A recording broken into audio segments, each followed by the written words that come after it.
प्रदेश में लगातार कोरोना संक्रमण की घट रही है संख्या। रिकवरी का प्रतिशत लगभग अब 90% हुआ। संक्रमित लोगों में से अब तक कुल 6,466 लोगों की हुई मौत। वायु प्रदूषण के प्रति सरकार की गंभीरता को देखते हुए प्रदेश के किसी भी गांव में पराली जलाने पर किसानों के साथ साथ वहां के प्रधानों की भी जिम्मेदारी तय कर दी जाएगी कार्रवाई। प्रदेश सरकार ने सूबे में सब्जियों की कीमतों को विशेष तौर पर आलू, टमाटर और प्याज के दामों को नियंत्रित करने के लिए समस्त जिलाधिकारियों को दिए गए निर्देश। निजी कोल्ड स्टोरेज आलू भंडारों की अवधि 31 अक्टूबर तक ही रखने का फैसला। प्रदेश में निवेश को आकर्षित करने के लिए सरकार की कोशिशों को दिखने लगा असर। मल्टीनेशनल कंपनी पेप्सिको मथुरा के कोसी इंडस्ट्रियल क्षेत्र में 814 करोड़ रुपए के निवेश कर प्लांट की करेगी स्थापना। नमस्कार, मैं हूं हिमांशु सोनकर और अब समाचार विस्तार से। अपर मुख्य सचिव स्वास्थ्य अमित मोहन ने लखनऊ में आज प्रेस वार्ता कर बताया कि कोरोना वायरस के संक्रमण के संबंध में विगत 24 घंटों में संक्रमण के 3033 नए मामले सामने आए हैं। इसी अवधि में संक्रमण के पश्चात 3662 लोग उपचारित होने के पश्चात डिस्चार्ज किए गए हैं। आज लगातार 26वें दिन है जबकि हमारे प्रदेश में संक्रमण की संख्या घट रही है। जितने लोग संक्रमित हो रहे हैं उससे ज़्यादा लोग स्वस्थ होकर डिस्चार्ज हो रहे हैं। इस समय एक्टिव इन्फेक्शन केसेस की संख्या 38,082 है। 44% से अधिक एक्टिव केसेस में कमी आई है। जो लोग स्वस्थ होने के पश्चात डिस्चार्ज किए जा चुके हैं उनकी संख्या बढ़कर के 3,97,570 हो गई है। प्रदेश का रिकवरी प्रतिशत अब लगभग 90% हो गया है। संक्रमित लोगों में से अब तक कुल 6,466 लोगों की मृत्यु हुई है। विगत 24 घंटों में संक्रमण के 3,033 नए मामले सामने आए हैं। इसी अवधि में संक्रमण के पश्चात कुल 3,662 लोग उपचारित होने के पश्चात डिस्चार्ज किए गए हैं। तो ये आज लगातार 26वां दिन है जब हमारे प्रदेश में संक्रमण की संख्या लगातार घट रही है। जितने लोग नए संक्रमित हो रहे हैं उनसे ज़्यादा लोग स्वस्थ होकर डिस्चार्ज हो रहे हैं। इस समय एक्टिव इन्फेक्शन के केसेस की कुल संख्या 38,082 है। 44% से अधिक एक्टिव केसेस में कमी आई है पिछले 26 दिनों में। इस समय जो लोग संक्रमण के पश्चात स्वस्थ होने के उपरांत डिस्चार्ज किए जा चुके हैं उनकी संख्या बढ़कर के 3,97,570 हो गई है। और इस प्रकार प्रदेश का रिकवरी का प्रतिशत अब लगभग 90% हो गया है। 89.92% है, जो कि लगभग 90% रिकवरी का प्रतिशत हो गया है। संक्रमित लोगों में से अब तक कुल 6,466 लोगों की मृत्यु हुई है और विगत 24 घंटों में मात्र 29 लोगों की मृत्यु हुई है। देश में कोविड-19 से स्वस्थ होने की दर 86.78% हो गई है। पिछले 24 घंटों के दौरान 77,707 कोविड मरीज ठीक हुए हैं। स्वास्थ्य मंत्रालय ने बताया है कि अब तक कुल 62,27,000 से अधिक लोग स्वस्थ हो चुके हैं। मंत्रालय ने बताया कि कोरोना संक्रमण से स्वस्थ होने की दर बढ़ने से संक्रमित लोगों की दर 11.69% रह गई है। वर्तमान में मृत्यु दर 1.53% हो गई है, जो विश्व में सबसे कम है। कोरोना संक्रमण की अभी तक कोई दवाई नहीं है, इसलिए कोई ढिलाई नहीं होनी चाहिए। इससे बचाव से ही हम बच सकते हैं। कोरोना संक्रमण से प्रभावित होने के बाद भी घबराने की जरूरत नहीं होती। लखनऊ के अखंड प्रताप और उनकी पत्नी संक्रमित होने के बाद जल्द ही ठीक हो गए और इसके बाद अखंड ने अब तक 2 बार अपना प्लाज्मा भी डोनेट किया है, जिससे औरों की इस बीमारी से उबारा जा सके। कोरोना संक्रमण से बचाव की जरूरत है, क्योंकि जब तक दवाई नहीं तब तक ढिलाई नहीं दी जा सकती। लेकिन अगर आप कोरोना संक्रमण से ग्रसित हो भी जाते हैं तो घबराने की जरूरत नहीं। ऐसा ही हुआ लखनऊ के रहने वाले अखंड के साथ। पेशे से पत्रकार अखंड जून माह में कोरोना संक्रमित हो गए। संक्रमण का यह प्रभाव हुआ कि इनकी पत्नी भी कोरोना से संक्रमित हो गई, लेकिन इस परिवार ने हिम्मत नहीं हारी। हौसले और लोगों के द्वारा मिला उत्साह इनकी ताकत बना और चंद दिनों में ही इन्होंने कोरोना से जंग जीत ली। जिस तरीके से डॉक्टर्स प्रोटोकॉल को लेके चल रहे थे, उन सारे प्रोटोकॉल को फॉलो करना, सुबह थोड़ी सी योगा करना और जो नाश्ता और जो भोजन था वो भोजन करना, दवा लेना और बस सिंपल अपनी दिनचर्या को ऐसे ही रखना। तो 2 दिनों में ही मैंने ये महसूस किया कि कहीं कोई इस तरीके की घबराने वाली जैसी कोई बात बिल्कुल ही नहीं है। फिर मैंने तमाम लोगों को, उस बीच में जो फ़ोन आते थे तो मैं उन लोगों को काउंसलिंग भी करता था कि इस तरीके की घबराने और जैसी कोई बात है नहीं, ये सिर्फ फ्लू की तरह है। बस ये है कि फ्लू का घाव थोड़ा ज़्यादा है, संक्रमण थोड़ी तेज़ी से होता है, तो उसमें एहतियात की थोड़ी एक्स्ट्रा ज़रूरत है। ये महसूस मैंने किया और डॉक्टर्स की भी यही राय थी। तो फिर लगभग 4 दिन मैं 2-3 दिन मैं वहाँ रहा और उसके बाद 3 दिन बाद चूँकि वाइफ भी पॉजिटिव आ गई थी, फिर हम दोनों लोगों को शिफ्ट कर दिया गया KGMU हॉस्पिटल में। वहाँ हम 2 दिन रहे और फिर उसके बाद 2 ही दिन में हम लोग नेगेटिव आ गए और दोनों ही लोगों को डिस्चार्ज कर दिया गया। मेरी अपील यही है, ठीक है, आप दूरी डिस्टेंस जो है सोशल डिस्टेंसिंग का फॉलो करें, लेकिन मानसिक तौर पे उनका संबल बने। जो लोग ऐसी किसी बीमारी से लड़ रहे हैं, वो जो पॉजिटिव हो जा रहे हैं, उनको मानसिक संबल देने में आप पीछे ना हटें। आपके पास कोई है, आपके परिवार में कोई है, आपके समाज में कोई है, तो आप उसको मानसिक तौर पे संबल दे सकते हैं। ठीक होने के बाद अखंड को औरों की मदद करने की सूझी। संक्रमित हुए रोगियों को ठीक होने के लिए प्लाज्मा अपनी महत्वपूर्ण भूमिका अदा करता है। ऐसे में अब तक अखंड 2 बार अपना प्लाज्मा डोनेट कर चुके हैं, जिससे औरों की जिंदगी बचाई जा सकी। मेरे मन में ये था कि जब मैं ठीक हो जाऊंगा तो पहला काम करूंगा कि मैं प्लाज्मा डोनेट करूंगा, ताकि किसी की जान तो बच सके इसके ज़रिए। तो ठीक हुआ तो मैं गया। इत्तेफाक से बीच के दिनों में फिर एक मौका मिला, किसी का फ़ोन आया कि उनको प्लाज्मा की ज़रूरत है। तो मैंने कहा कि अभी अगर मैं चेक कराता हूँ, अगर मैं इस लायक हूँ कि मैं दे सकता हूँ तो मुझे देना चाहिए। फिर मैं गया तो KGMU में दोबारा डॉक्टर्स ने काफ़ी सपोर्ट किया। उन्होंने दोबारा चेक किया तो काफ़ी अच्छी एंटीबॉडीज़ थी बॉडी में, तो उन्होंने कहा कि आप दोबारा दे सकते हैं। तो फिर मैंने दोबारा डोनेट किया। ये एक सामान्य सी चीज़ है। मैं सभी से अपील करता हूँ, पहले भी कर रहा हूँ, पहले भी करता आ रहा हूँ, अभी भी करता हूँ कि ज़रूर प्लाज्मा डोनेट करिए। इसका नुकसान कुछ नहीं है, आप किसी की ज़िंदगी बचा लेते हैं और जब कुछ दे पाने का जो अनुभव है ना, वो अलग ही सुख देता है आपको। कोरोना संक्रमण से ठीक हुए लोगों को भी अपना प्लाज्मा डोनेट करना चाहिए, ताकि औरों की मदद हो सके और कोरोना से जंग में उनकी भी भागीदारी बनी रहे। संक्रमण से उबरने के बाद अखंड ने 2 बार अब तक अपना प्लाज्मा डोनेट किया है। औरों की जिंदगी बचाने के लिए उनके मन में ये जज्बा आया। आप भी इनसे एक मिसाल ले सकते हैं। औरों की जिंदगी बचाने के लिए जो लोग कोरोना संक्रमण से ठीक हो चुके हैं, अपना प्लाज्मा डोनेट करें, ताकि और लोग भी कोरोना से ठीक हो सकें। रामजी वाजपेयी के साथ विकास सिंह, DD न्यूज़, लखनऊ। प्रदेश में युवाओं को खुद का स्वरोजगार स्थापित करने के लिए और ज्यादा मौके मिलेंगे। नव प्रयोग कर युवा अपना नया उद्यम स्थापित करने के लिए उन्हें सरकार की ओर से मदद दी जाएगी।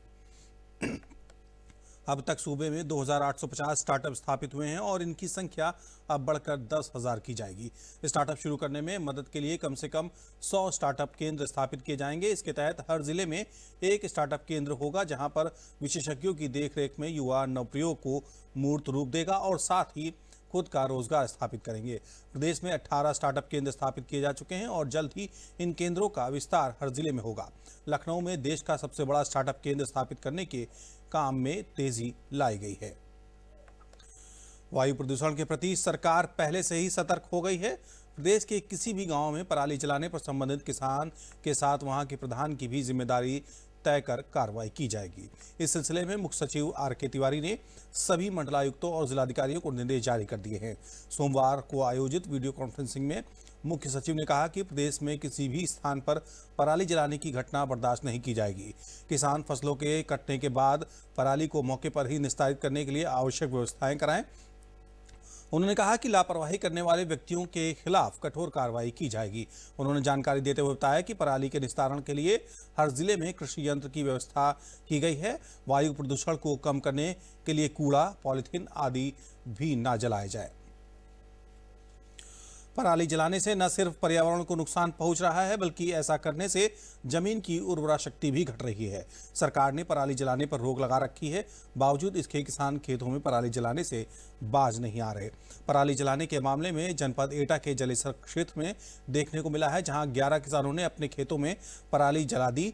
तकनीकी सहायता से सैटेलाइट के जरिए प्रशासन को इसकी जानकारी हुई कि पराली जलाई गई है। सभी 11 किसानों को प्रशासन ने नोटिस जारी कर दिया है। एटा में जिलाधिकारी खुशलाल भारती ने तहसील एटा में 123, जलेसर में 51 और अलीगंज में 35 नोडल अधिकारी नामित किए हैं। बावजूद इसके किसानों ने पराली जला दी। वहीं एसडीएम जलेसर सुखलाल सिंह ने लापरवाही बरतने वाले लेखपाल को सस्पेंड कर दिया है। अभी तक पराली जलाने के 11 मामले संज्ञान में आए हैं और सभी को नोटिस दी गई है। किसानों का पक्ष सुनने के बाद अर्थदंड अथवा एफआईआर की कार्रवाई की जाएगी। तहसील जलेसर क्षेत्र के अंतर्गत जिन किसान भाइयों द्वारा पराली में आग लगाई गई है, उसमें सबसे पहली घटना आई थी जो सैटेलाइट से पकड़ी गई थी, वो थी ग्राम नूह खास की। घटना आने पर जब मौके पर चेक कराया गया तो किसान द्वारा वो पराली जलाई गई थी। तो उसमें वहाँ पे रिपोर्ट मंगाई गई, तो वहाँ के लेखपाल को जो श्री लक्ष्मी नारायण थे, उनको निष्क्रियता बरतने में निलंबित कर दिया गया मेरे द्वारा। अभी तक तहसील जलेसर में लगभग 11 प्रकरण संज्ञानित हुए हैं, जिनमें सभी में नोटिस जारी किए गए हैं। उनका पक्ष जानने के बाद, किसानों का पक्ष जानने के बाद उसमें अर्थदंड आरोपित किया जाएगा। पर्यावरण, वन्य तथा जलवायु परिवर्तन मंत्रालय द्वारा फसल अवशेष प्रबंधन के माध्यम से किसानों में जलवायु सुदृढ़ता निर्माण पर एक परियोजना स्वीकृत की गई है। इसका उद्देश्य न केवल जलवायु परिवर्तन प्रभाव को मिटाना, अनुकूल क्षमता को बढ़ावा देना है, बल्कि पराली जलाने से होने वाले प्रतिकूल पर्यावरण प्रभावों से निपटना भी है। जलवायु परिवर्तन को देखते हुए सरकारें सजग हो चुकी हैं। वातावरण में फैल रहे प्रदूषण को कम करने के लिए सरकारों ने कदम उठाने शुरू कर दिए हैं।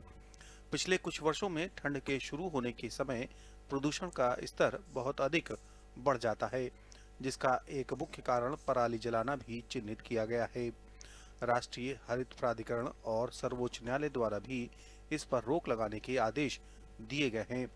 उत्तर प्रदेश सरकार ने ये आदेश दिया है कि किसानों को फसल अवशेष जलाने से होने वाली हानि से अवगत कराया जाए और फसल अवशेष प्रबंधन के लिए किसानों को कृषि यंत्र योजना के तहत अनुदान पर जल्द ही फसल अवशेष प्रबंधन यंत्र दिए जाएं।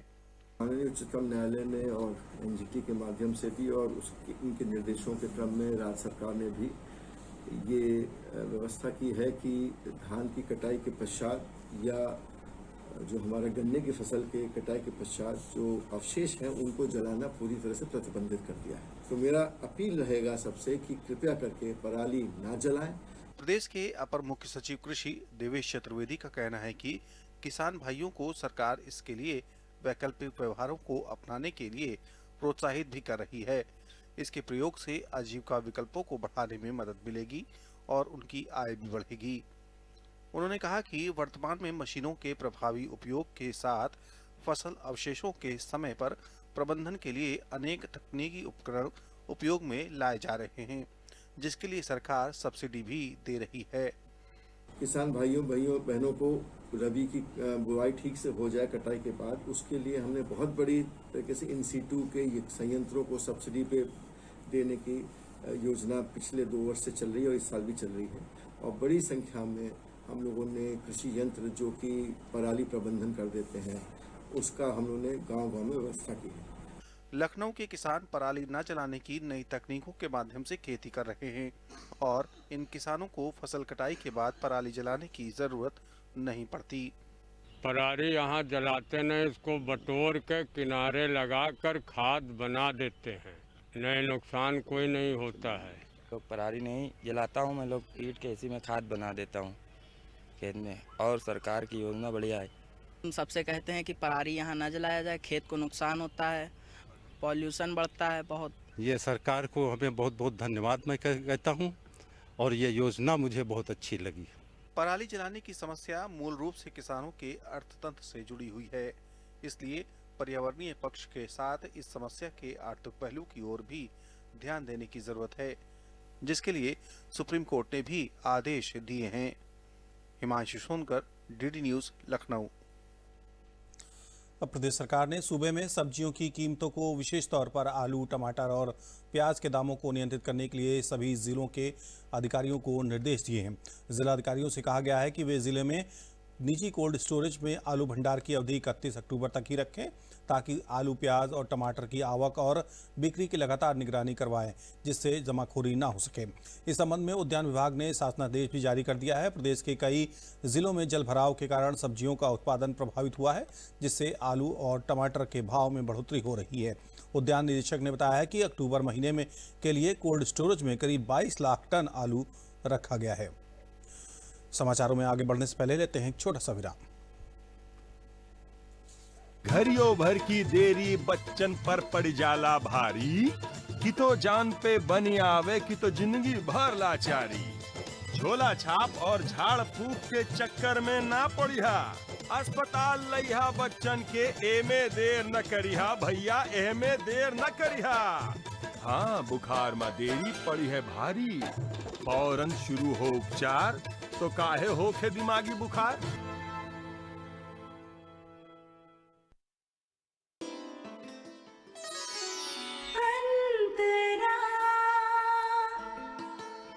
अपने बच्चे को भरपूर स्तनपान भी करा रही हूँ।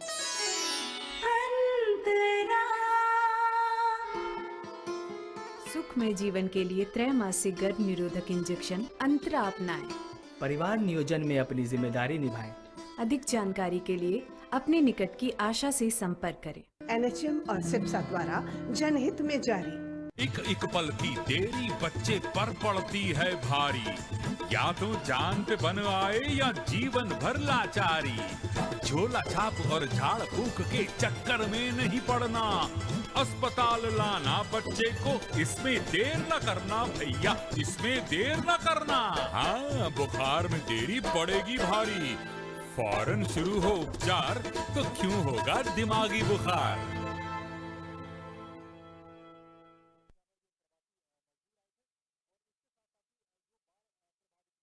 शासनिक क्षेत्र के गांव खेड़ा फिरोजपुर में आत्मनिर्भर भारत योजना के अंतर्गत ग्रामीण महिलाओं के स्वयं सहायता समूहों को मोमबत्ती बनाने का प्रशिक्षण दिया जा रहा है, ताकि प्रशिक्षण के बाद वो स्वरोजगार हो सके। यह प्रशिक्षण केनरा बैंक ग्रामीण स्वरोजगार प्रशिक्षण संस्थान द्वारा दिया जा रहा है। प्रशिक्षण के दौरान महिलाएं कोरोना से बचाव के सभी नियमों का पालन कर रही हैं। प्रशिक्षण से पूर्व उनकी थर्मल स्कैनिंग व हाथों को सैनिटाइज कराया जाता है। महिलाएं मास्क लगाने के बाद सोशल डिस्टेंसिंग का भी पालन कर रही हैं। महिलाएं इस प्रशिक्षण में रुचि दिखा रही हैं। उनका कहना है कि प्रशिक्षण लेने के बाद न केवल हम स्वयं आत्मनिर्भर बनेंगे, बल्कि अन्य जरूरतमंद महिलाओं को भी रोजगार देंगे। इसके बारे में उन्होंने जानकारी देते हुए बताया कि मोमबत्ती बनाने के लिए प्रथम चरण से लेकर उसके बनकर तैयार होने तक बारीकी से प्रशिक्षण दिया जा रहा है। यही नहीं, उत्पाद की बिक्री और मार्केटिंग के बारे में भी जानकारी दी जा रही है।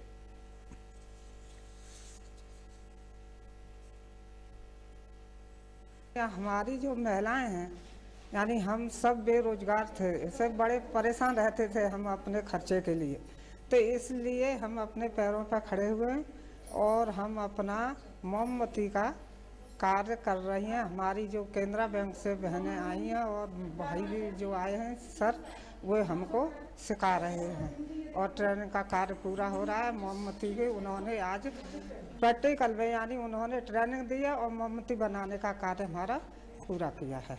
मेरा समूह सन 2000 से चल रहा है। अब तक की हमारी सारी महिलाओं की बचत 2,07,000 रुपये हो चुकी है। प्रधानमंत्री नरेंद्र मोदी जी ने स्वयं सहायता समूह हर गांव खुलवाए हैं, जिससे हमारी कोई बहनें बेरोजगार न रह सकें और सभी को कार्य सीखने का उन्हें मौका दिया है। हमारे गांव में अभी मोमबत्ती बनाने का कार्य किया जा रहा है और हमको ट्रेनिंग दी जा रही है। इससे हम आगे बढ़कर अपना कार्य करेंगे और कुछ बचत करेंगे, अपने घर का पालन पोषण करेंगे। इससे हम दूसरों के ऊपर निर्भर नहीं रह सकें। 2000 से इसको चला रहे हैं और मतलब अपने हमारी बचत भी बहुत अच्छी खासी हो गई है, 20,000 से ऊपर हो गई है और मतलब हम बहुत खुश हैं इससे। यहाँ मोमबत्ती की ट्रेनिंग चल रही है, हमारी गाँव में ही सारी सुविधाएँ मिल रही हैं यहाँ पर। हाँ, बहुत खुश हैं हम, सारी महिलाएँ बहुत खुश हैं इससे। यहाँ मोमबत्ती बनाने का काम रोड किया जा रहा है मोदी द्वारा। हमें 15-15 हज़ार रुपये मिल रहे हैं। हम इससे अपना काम सीख रहे हैं, खोल सकते हैं। अब सीखने की ट्रेनिंग दे रहे हैं। जैसा कि आप लोग देख रहे हैं कि हमारे यहाँ पे ये महिलाएं मोमबत्ती बनाने का जो है प्रशिक्षण ले रही हैं। तो ये हमारी सेल्फ हेल्प ग्रुप की महिलाएं हैं, स्वयं सहायता समूह की, जिनका चयन जो है NRLM करता है और जिनमें इसमें जो है वित्तीय सहायता इनको दी जाती है। सरकार बहुत मदद करती है इनकी। तो इसी के तहत इनको पैरों पर खड़े करने के लिए, आत्मनिर्भर बनाने के लिए, जैसा कि हमारे प्रधानमंत्री जी का सपना है कि आत्मनिर्भर भारत बनाना है, उसी के तहत इनको निःशुल्क जो है हमारा कैनरा बैंक RCT जो है इनको प्रशिक्षित कर रहा है। 10 दिन का यह प्रशिक्षण है। इसमें जो है मोमबत्ती बनाना इनको हर एक बारीकी जो है वो सिखाई जाएगी और इसके बाद में इनकी जो सेल्स का भी है, इनको सेल्स मार्केटिंग से लेके सारी चीज़ों के बारे में अवगत कराया जाएगा। और क्योंकि दीपावली का मौसम है अभी, तो दीपावली के उपलक्ष्य में इनका जो है मार्केटिंग अच्छी हो जाएगी। तो इसके तहत इनको रोजगार परक बनाया जा रहा है। बुंदेलखंड के अति पिछड़े जनपद चित्रकूट में भी लोगों के लिए रोजी रोटी के साधन बहुत कम हैं। खासकर सुदूर गांव में रहने वाले लोगों के लिए खेती व पशुपालन ही एकमात्र आय का साधन है। लेकिन अब तस्वीर बदल रही है। राष्ट्रीय ग्रामीण आजीविका मिशन से जुड़कर महिलाएं नई इबारत लिख रही हैं। अब गांव की महिलाओं ने घर की दहलीज पार कर इसे बदलने की शुरुआत की है। ऐसी ही कहानी है सदर ब्लॉक के टिटिहरा गांव की महिलाओं की, जहां महिलाएं कल तक घर की चार दीवारी के अंदर तक सीमित थीं। अब उन्होंने राष्ट्रीय ग्रामीण आजीविका मिशन के समूह से जुड़कर अपनी जिंदगी बदलने की ठानी है। इन महिलाओं ने गांव में स्वयं सहायता समूह का गठन कर गोबर से उत्पाद बनाने का प्रशिक्षण प्राप्त कर गोबर से व्यवसाय का नया रोजगार तलाश कर खुद अपने पैरों पर खड़ी होकर परिवार का भरण पोषण करने के साथ ही आत्मनिर्भरता की ओर बढ़ रही हैं। समूह की महिलाओं ने समूह के फंड से गांव की गौशाला में गाय के गोबर से उत्पाद बनाने की यूनिट लगाकर अपना व्यवसाय शुरू कर दिया है।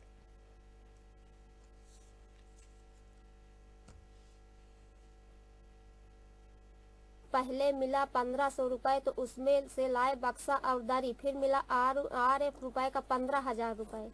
फिर से मिला 1,10,000 रुपए, तो उसमें हमने लेन देन शुरू किया। और हमको ये गोबर किसी काम में, गाय का गोबर किसी काम में नहीं आता है, तो इसलिए हमने इसके दिए गमले बनाए। हमारे घर के जो गार्जियन थे वो निकलने नहीं देते थे, और अब जब हम समूह से जुड़ गए हैं, दीदी आई थी इलाहाबाद की यहाँ से, वो हमें समूह जोड़ गई हैं। सामान हमें जो बन रहा है, तो इससे हमारा जो है गोबर इसे इधर उधर नहीं होता है।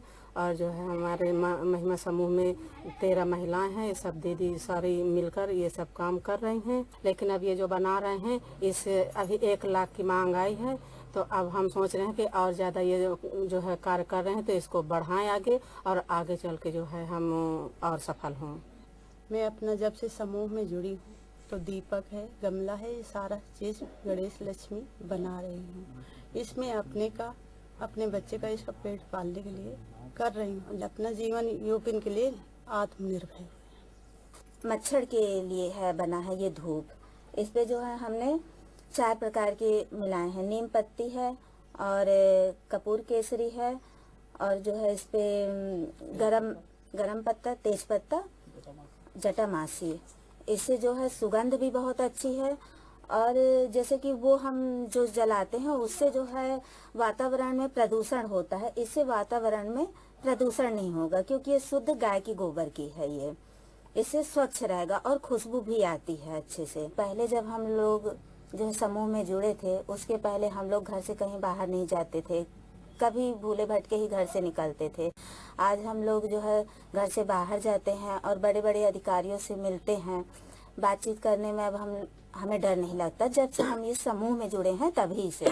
उसके पहले हम किसी से अच्छी तरीके से बातचीत भी नहीं कर सकते थे। जनपद चित्रकूट में ग्राम पंचायत टिटिहरा में जो सरकारी गौशाला हमारी स्थापित है, उसके अंतर्गत हम वहाँ लगभग हमारे 9 समूह हैं, और 9 समूह के उसमें से लगभग 40 मेंबर इस काम को शुरू किए हैं, जिसके अंतर्गत गाय के गोबर से गमलों का निर्माण, दियों का निर्माण, शुभ लाभ, लट्ठे और अन्य प्रोडक्ट हम प्रारंभिक अवस्था में निर्मित करके उनको काम को शुरू किया गया है। जैसा कि आप जानते हैं कि जनपद चित्रकूट में लगभग 1 माह तक दिवाली का पर्व रहता है, जिसमें दूर दूर से देश के कई कोनों से, प्रदेश के विभिन्न जिलों से, मध्य प्रदेश से बहुत बड़े पैमाने पर यहाँ तीर्थयात्री आते हैं। इस अवसर पर हम लोग बड़े पैमाने पर गोबर के दिए, जो गाय के गोबर से निर्मित होंगे, उनका निर्माण करके जगह जगह समूहों द्वारा स्टॉल लगाएंगे और उनकी बिक्री कराकर उनकी आय में वृद्धि करेंगे। राष्ट्रीय कामधेनु आयोग ने गौमय उत्पादों को लोकप्रिय बनाने के लिए एक और पहल शुरू कर दी है। आयोग इस बार दिवाली को इको फ्रेंडली बनाने के लिए ज्यादा से ज्यादा तादाद में दीपक, रंगोली और मूर्तियां तैयार कर रहे हैं, जिसका मकसद युवाओं को रोजगार के नए अवसर प्रदान करना है।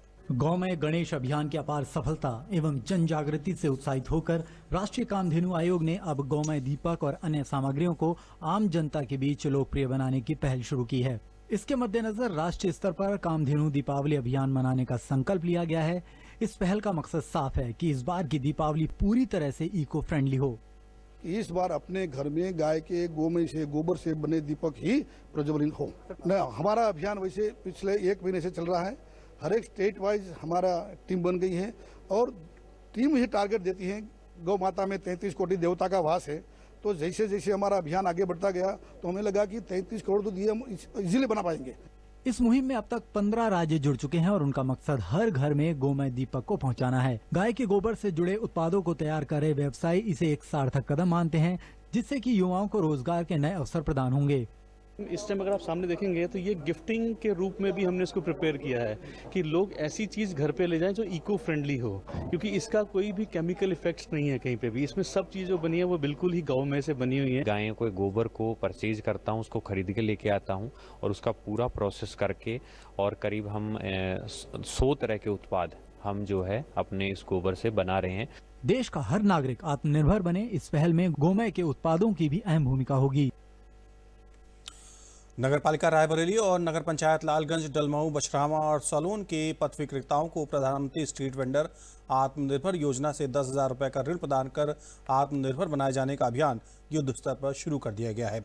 Lead bank manager Vijay Sharma ने बताया है कि शासन के निर्देश पर जनपद के 7,948 पंजीकृत पथ विक्रेताओं के द्वारा आवेदन लिया जा रहा है। अब तक 4,627 आवेदन प्राप्त हुए हैं, जिनमें से 2,136 लोगों को योजना का लाभ दिया जा चुका है। इस योजना में 10,000 रुपए का ऋण 1 वर्ष की अवधि के लिए प्रदान करने का कार्य शुरू कर दिया गया है।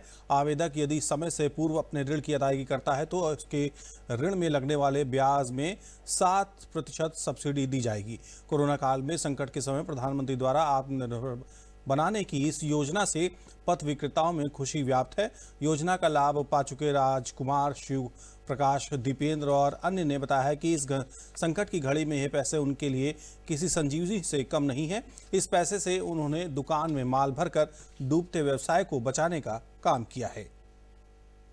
लॉकडाउन की वजह से तो बहुत दिक्कतें हो गई थी, लेकिन अभी फिर भी मोदी ने जो कुछ थोड़ा बहुत खोल दिए तो इससे गुजारा भरण पोषण चल रहा है। और मोदी जी ने थोड़ा हम लोग के लिए सहारा कर दिए, जो लोन दे दिए हैं, और उस लोन से हमारे आय और व्यय में थोड़ा सा माने प्रोग्रेस हो गया है, और इसके लिए हम मोदी जी से धन्यवाद करता हूँ। लाभ हमारे पटरी दुकानदारों के लिए श्री माननीय प्रधानमंत्री जी ने बहुत अच्छा काम किया है, और हम गरीबों को ध्यान देते हुए लॉकडाउन के अपेक्षा हम लोग इतना परेशान हो गए थे कि हमारे पास रोजी रोजगार करने के लिए कोई काम नहीं था, और जो ये पैसा मिल रहा है इसके लिए हम मोदी जी को धन्यवाद देना चाहता हूँ कि पटरी दुकानदार अपना आगे कुछ कार्य कर सके और दुकान में अपना पैसा लगा कर के अपनी रोजी रोटी को आगे बढ़ा सकते हैं। ये लॉकडाउन हुआ, लॉकडाउन में हमारा सारा सामान ख़राब हो गया, और उसके बाद जो हमारे पास पैसा था वो भी परिवार चलाने में चला गया। अब हमारे पास कुछ बचा नहीं, पूंजी भी नहीं थी, तो भारत सरकार ने, प्रधानमंत्री जी ने जो योजना चलाई है उसके तहत हमें लोन मिला है। अब उसी लोन से हम अपनी दुकान चलाएंगे और अपने परिवार का भरण पोषण करेंगे। सरकार को इसके लिए बहुत बहुत धन्यवाद, प्रधानमंत्री जी को धन्यवाद। समाचारों में आज फिलहाल इतना ही। हमें दीजिए इजाज़त। नमस्कार।